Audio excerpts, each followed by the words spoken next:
Hi, ನಾನು Sandeep from tech in Kannada. ಎಲ್ರಿಗೂ ಇವತ್ತಿನ ಭಾನುವಾರದ ಟೆಕ್ ನ್ಯೂಸ್ಗೆ ಸ್ವಾಗತ ಸುಸ್ವಾಗತ.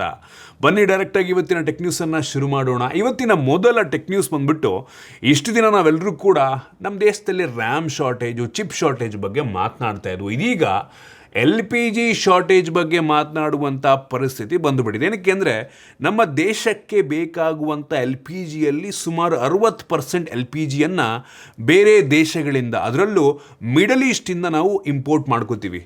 ನಾವೇನು ಇಂಪೋರ್ಟ್ ಮಾಡ್ತೀವಿ ಅದರಲ್ಲಿ 90% LPG ಮಿಡಲ್ ಈಸ್ಟಿಂದನೇ ಬರುತ್ತೆ. ಅಲ್ಲಿ ವಾರ್ ಶುರು ಆಗಿರೋದ್ರಿಂದ ಆ ಒಂದು ಸಪ್ಲೈ ಆಗ್ತಾ ಇಲ್ಲ. ಇದೀಗ ನಮ್ಮ ದೇಶದವರು ಅದನ್ನು ಡೈವರ್ಸಿಫೈ ಮಾಡೋಕ್ಕೆ ಟ್ರೈ ಮಾಡ್ತಾವ್ರೆ. ಮುಂಚೆನೇ ಮಾಡಬೇಕಾಗಿತ್ತು. ಅಮೆರಿಕಾಯಿಂದನೂ ಕೂಡ ಇಂಪೋರ್ಟ್ ಮಾಡ್ಕೋತಾ ಇದ್ದಾರೆ.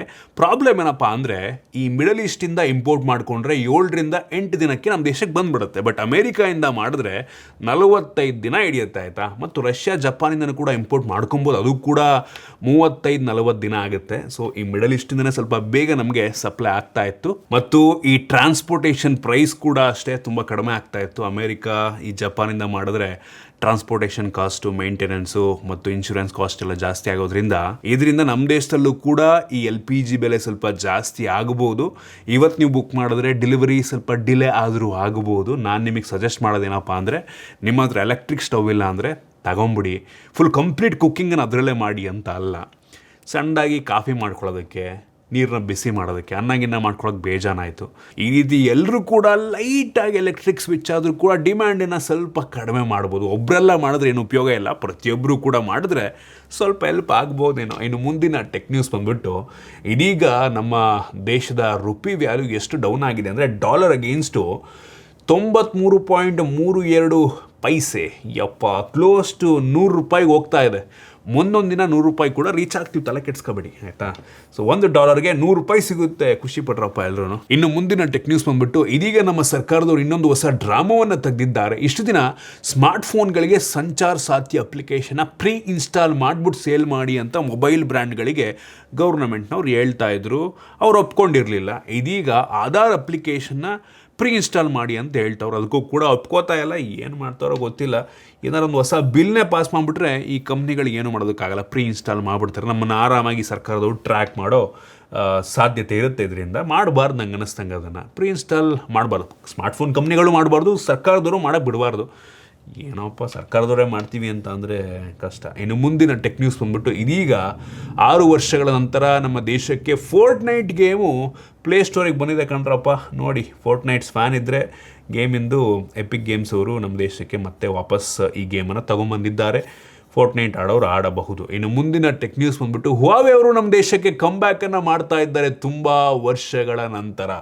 ಹಾನರ್ ಇತ್ತು, but Huawei direct brand crazy ಗುರು. ಒಂದು ಟ್ಯಾಬ್ಲೆಟನ್ನು ಇವ್ರು ನಮ್ಮ ದೇಶದಲ್ಲಿ ಲಾಂಚ್ ಮಾಡಬಹುದು. ಸೊ ಮೇಟ್ ಪ್ಯಾಡ್ ಅಂತ ಯಾವುದೋ ಒಂದು ಟ್ಯಾಬ್ಲೆಟ್ಟು ಫ್ಲಿಪ್ಕಾರ್ಟ್ನಲ್ಲಿ ಒಟ್ಟಿನಲ್ಲಿ ಬರ್ತಾ ಇದೆ. ಕ್ರೇಜಿ. ಅವ್ರ ಸ್ಮಾರ್ಟ್ಫೋನು ಬಂದುಬಿಟ್ರೆ ಹುವಾವೆ ಅವ್ರದ್ದು ಸಕ್ಕತ್ತಾಗಿರುತ್ತೆ. ಒಂದು ಹೊಸ ಕಾಂಪಿಟೇಷನ್ ಆಗ್ಬಿಟ್ಟು, ತುಂಬ ದೊಡ್ಡ ಬ್ರ್ಯಾಂಡ ಕಾಂಪಿಟೇಷನ್ ಕೊಟ್ಟಂಗೆ ಆಗುತ್ತೆ. ಬರಲಿ ಸ್ಮಾರ್ಟ್ಫೋನುವೆ. ಇನ್ನು ಮುಂದಿನ ಟೆಕ್ ನ್ಯೂಸ್ ಬಂದುಬಿಟ್ಟು, ನೆಕ್ಸ್ಟು ಸ್ಯಾಮ್ಸಂಗ್ ಅವರು ಈ ಗ್ಯಾಲಕ್ಸಿ S26 ಸೀರೀಸಿಗೆ ಏರ್ ಡ್ರಾಪ್ ಸಪೋರ್ಟನ್ನು ಕೊಡ್ತಾರಂತೆ. ಅಂದರೆ ನೀವು ನಿಮ್ಮ ಸ್ಯಾಮ್ಸಂಗ್ ಫೋನಿಂದ ಐಫೋನ್ಗಳಿಗೆ ಅಥವಾ ಮ್ಯಾಕ್ಬುಕ್ಗಳಿಗೆ ಫೈಲ್ ಶೇರನ್ನು ಮಾಡುವಂಥದ್ದು ಕ್ರೇಜಿ ಫೀಚರು ಬರಬೇಕು. ಸ್ಯಾಮ್ಸಂಗ್ S26 ಸೀರೀಸ್ ಅಷ್ಟೇ ಅಲ್ಲ, ಎಲ್ಲ ಫೋನ್ಗಳಿಗೂ, ಎಲ್ಲ ಆ್ಯಂಡ್ರಾಯ್ಡ್ ಫೋನ್ಗಳಿಗೂ ಬರಬೇಕು. ಎಲ್ಲ ಐಫೋನಿಂದ ಆ್ಯಂಡ್ರಾಯ್ಡಿಗೆ ಫೈಲ್ ಶೇರ್ ಆಗಬೇಕು, ಆ್ಯಂಡ್ರಾಯ್ಡಿಂದ ಐಫೋನಿಗೆ ಫೈಲ್ ಶೇರ್ ಆಗಬೇಕು. ಆಗಲೇ ಸರಿ ಆಗುತ್ತೆ. ಸೊ ಸ್ಯಾಮ್ಸಂಗ್ ಅವ್ರು ತರ್ತಾವ್ರೆ ಅಂದರೆ ಮೋಸ್ಟ್ಲಿ ಎಲ್ಲರೂ ಕೂಡ ತರಬಹುದೇನೋ. ಇನ್ನು ಮುಂದಿನ ಟೆಕ್ ನ್ಯೂಸ್ ಬಂದುಬಿಟ್ಟು, ಆಪಲ್ನವರು ಈ ವರ್ಷ ಒಂದು ಫೋಲ್ಡಬಲ್ ಸ್ಮಾರ್ಟ್ಫೋನ ಲಾಂಚ್ ಮಾಡ್ತಾರೆ. ಆಲ್ಮೋಸ್ಟ್ ಕನ್ಫರ್ಮ್ ಆಗಿದೆ. ಸೊ ಅವರು ಈ ಸ್ಯಾಮ್ಸಂಗಿಂದ ಸುಮಾರು 2 ಕೋಟಿ ಡಿಸ್ಪ್ಲೇಗಳಿಗೆ ಆರ್ಡ್ರ್ ಕೊಟ್ಟವ್ರಂತೆ. 2 ಕೋಟಿ 20 ಮಿಲಿಯನ್ ಯೂನಿಟ್ಸು. ಕ್ರೇಜಿ ಗುರು. ಮೋಸ್ಟ್ಲಿ ಇವ್ರ ತಲೆಯಲ್ಲಿ ಈ ಒಂದು ಫೋಲ್ಡಬಲ್ ಫೋನ್ ತುಂಬ ಜಾಸ್ತಿ ಸೇಲ್ ಆಗುತ್ತೆ ಅನ್ನೋ ಒಂದು ಮೈಂಡಲ್ಲಿ ಇರ್ಬೋದು. ಅಷ್ಟು ಕಾನ್ಫಿಡೆನ್ಸ್ ಇಲ್ಲದೆ ಇಷ್ಟೊಂದು ಆರ್ಡ್ರ್ ಕೊಡ್ತಾರಾ? 2 ಕೋಟಿ ಡಿಸ್ಪ್ಲೇಗಳು. ಕ್ರೇಜಿ ಗುರು. ಯಪ್ಪ ಹೆಂಗಿರುತ್ತೆ ಅಂತ ಇವ್ರದ್ದು ಆಪಲ್ನವ್ರದ್ದು ಬಂದ್ಬಿಟ್ರೆ ಯಾವ ಥರ ಇರ್ಬೋದು, ಕ್ಯೂರಿಯಸ್ ಆಗಿದೆ ನಾನು. ಇವ್ರು ಏನಾದ್ರು ಲಾಂಚ್ ಮಾಡಿದ್ರೆ ತುಂಬ ಪರ್ಫೆಕ್ಟಾಗಿ ಲಾಂಚ್ ಮಾಡ್ತಾರೆ, ಏನು ಫ್ಲಾಸ್ ಇಲ್ದಂಗೆ ಲಾಂಚ್ ಮಾಡ್ತಾರೆ. ನೋಡೋಣ. ಇನ್ನು ಮುಂದಿನ ಟೆಕ್ ನ್ಯೂಸ್ ಬಂದ್ಬಿಟ್ಟು, ಇದೀಗ ಇಂಟೆಲ್ನವರು ಕೂಡ ಅವರ ಪ್ರೊಸೆಸರ್ ಪ್ರೈಸನ್ನು ಸುಮಾರು 10% ಜಾಸ್ತಿ ಮಾಡ್ತಾ ಇದ್ದಾರೆ.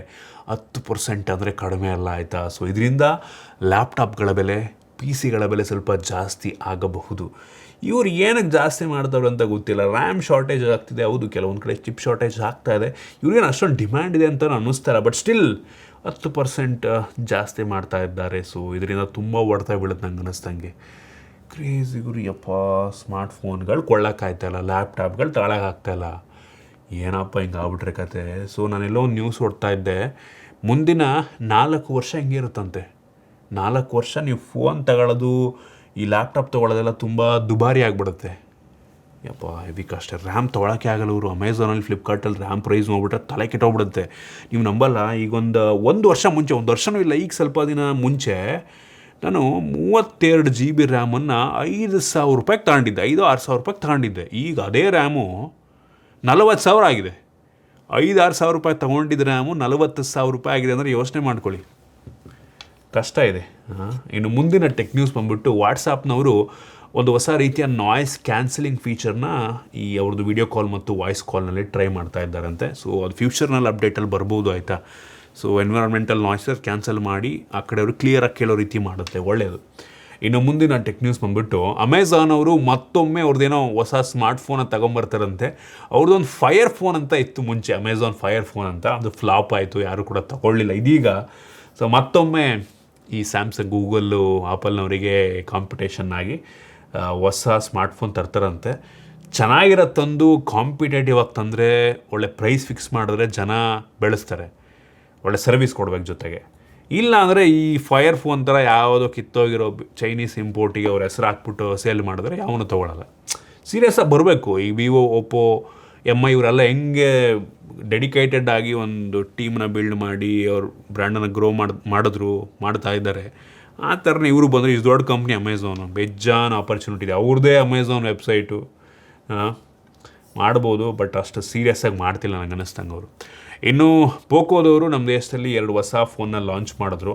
ಪೋಕೋ X8 Pro ಮತ್ತು X8 Pro Max ಅಂತ. ಪ್ರೈಸು ಡೀಸೆಂಟಾಗೇ ಇದೆ. ಸೊ X8 Proಗೆ 33,000 ರೂಪಾಯಿ, X8 Pro Maxಗೆ 43,000 ರೂಪಾಯಿ. ಸ್ಪೆಸಿಫಿಕೇಷನ್ ಎಲ್ಲ ಡೀಸೆಂಟ್ ಆಗಿದೆ. ಡೈಮೆನ್ಸಿಟಿ ಪ್ರೋಸರ್ನ ಹಾಕ್ಬಿಟ್ಟು ಲಾಂಚ್ ಮಾಡಿದ್ದಾರೆ. ಅವ್ರದ್ದು OS ಒಂದು ಚೆನ್ನಾಗಿರಲ್ಲ, ಕ್ಯಾಮ್ರಾ ಡೀಸೆಂಟಾಗಿರ್ಬೋದು ನಂಗೆ ಅನ್ನಿಸ್ತಂಗೆ. ನೋಡಿ, ನಿಮಗೆ ಬೇಕು ಅಂತ ಅಂದರೆ ಫೋನ್ ತರಿಸ್ಬಿಟ್ಟು ವಿಡಿಯೋ ಮಾಡ್ತೀನಿ. ಬೇಕು ಅಂದರೆ ಕಾಮೆಂಟ್ ಮಾಡಿ, ಆಯಿತಾ. ಎಷ್ಟು ಜನ ಕಾಮೆಂಟ್ ಮಾಡ್ತೀರಾ, ಎಷ್ಟು ಜಾಸ್ತಿ ಜನ ಕಾಮೆಂಟ್ ಮಾಡ್ತೀರಾ, ತರಿಸ್ತೀನಿ, ಆಯಿತಾ. ಕೆಲವು ಜನ ಮಾಡಿದ್ರೆ ಇಲ್ಲ, ಎಲ್ರಿಗೂ ಇಂಟ್ರೆಸ್ಟ್ ಇದೆ ಅಂದರೆ ಮಾತ್ರ ತರಿಸ್ಬಿಟ್ಟು ಅನ್ಬಾಕ್ಸ್ ಮಾಡಿ ವಿಡಿಯೋ ಮಾಡೋಣ, ಏನಂತೀರ. ಫೋನ್ ಒಂದು ಲೆವೆಲಿಗೆ ಚೆನ್ನಾಗಿರೋ ರೀತಿ ಇದೆ. ಸೊ ನೋಡೋಣ. ಸೊ ಇದಿಷ್ಟು ಇವತ್ತಿನ ಟೆಕ್ ನ್ಯೂಸ್. ಐ ಹೋಪ್ ನಿಮಗೆ ಇವತ್ತಿನ ಟೆಕ್ ನ್ಯೂಸಲ್ಲಿ ಕೆಲವೊಂದು ಹೊಸ ವಿಷಯ ತಿಳೋಕ್ಕೆ ಸಿಕ್ಕಿದೆ ಅಂತ ಅನ್ಕೋತೀನಿ. ಇಷ್ಟ ಆಗಿದ್ರೆ ಲೈಕ್ ಮಾಡಿ, ಶೇರ್ ಮಾಡಿ. ಇದೇ ರೀತಿ ನಮ್ಮ ಬೇರೆ ವಿಡಿಯೋಗಳಿಗೆ ನಮ್ಮ tech in Kannada YouTube channel subscribe ಮಾಡ್ಕೊಂಡಿಲ್ಲ ಅಂದರೆ ಈಗಲೇ ಸಬ್ಸ್ಕ್ರೈಬ್ ಮಾಡ್ಕೊಳ್ಳಿ ಮತ್ತು ಬೆಲ್ ಐಕನ್ ಕೂಡ ಕ್ಲಿಕ್ ಮಾಡ್ಬೋದು. ಸಿಗೋಣ ಮತ್ತೆ ಮುಂದಿನ ವಿಡಿಯೋದಲ್ಲಿ.